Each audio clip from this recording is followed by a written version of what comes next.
All right, chemistry students, I'm going to go over some of the problems in this measurement worksheet for you, kind of get you started and get you going in the right direction. There will definitely be some of them, some of these examples on the bottom here I'll do for you, but then there will be some problems for you to do as well. So let's take a look at these first questions here. When recording Number one, when recording any measurement, what should you always have after a number? Well, you need to always have the units. You should have units like grams.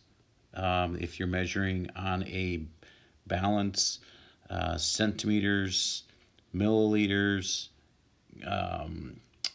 If you're measuring in temperature, degrees Celsius, you just always need to have the units, okay? In science class number 2, what measurement system should be used? We are always using the metric system.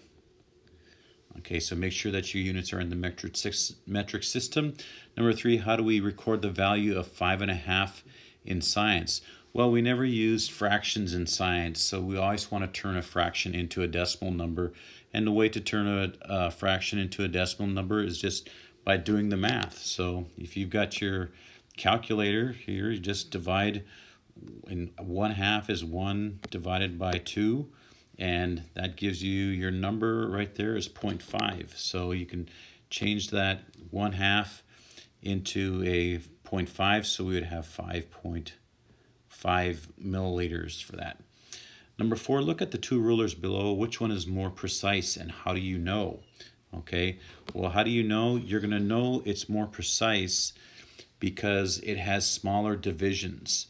So you're looking at the mark between the numbers. If there are any marks, whichever one has the smallest, marks, that's the one that's going to be more precise. So if you compare these two rulers, the top one, ruler A, counts up by 1 centimeters, and then the bottom one is counting by, there are 10 marks between each centimeter, so it's counting up by 0.1 centimeter, and that means that that ruler B is going to be more precise. Okay, so let's take a look at a couple of these examples here as well. I'm not going to do all of these, but just a couple of the examples on what is actually recording the length on these rulers. So let's take a look at ruler A. Okay, so remember ruler A, we just looked at that it's counting up by 1 centimeter. So this bar right here that we're measuring, okay, comes out to right about there. So we know that it's 12, okay, point something. Okay, this is we always have an estimation number. Okay, one number past the last mark on your ruler in this case. And let's just, say looks to me like it's about 12.7 in this. You want to make sure you use your units. These are centimeters. Okay, if you put down 12.6 centimeters, that would be an okay measurement too. So you always want to make a one mark that's an estimate, or one number that's an estimate number. Okay, the next one here, volume.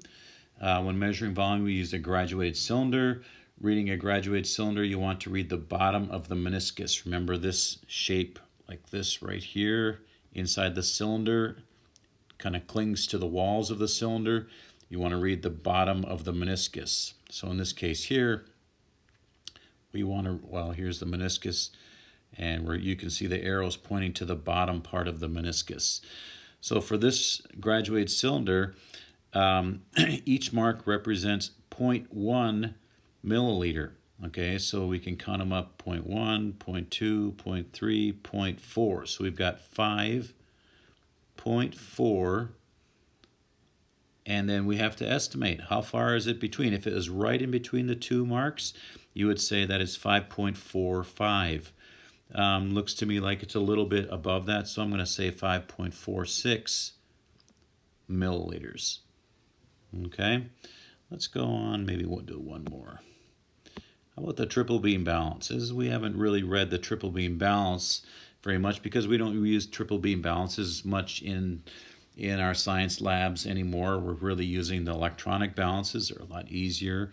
to read, but this is a balance that is still used. When you're reading the triple beam balance, you always read, and these are going to be measured in grams because it's mass, and you always read the hundredths place first, and these are called riders, and they just slide out along this arm right here.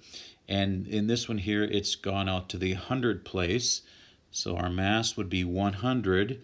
And then the next thing is, this is the tens rider, and it slides out all the way to this point right here, and it sits right on the 70. And then the next one you're going to look at is the ones place, and the ones rider started right here, and it slides all the way out to this point right here, and we're looking right at the pointer right here. It goes to the 8 place, okay, and then the ones rider, this arm is divided up in the tenths as well, and you can see that it's sitting here, looks like right on the 0.1. And then, as always, we want to estimate one number past the last marked digit. So it looks like it's sitting right exactly on that 0.1 mark. So I'm going to estimate that it's a 0, and we want to make sure that we use grams. So I think that'll be a good start for you guys. You can do the rest of them. And if you have questions, make sure that you email your teacher or get on a Google Meet. We're here to help you out. Good luck on this.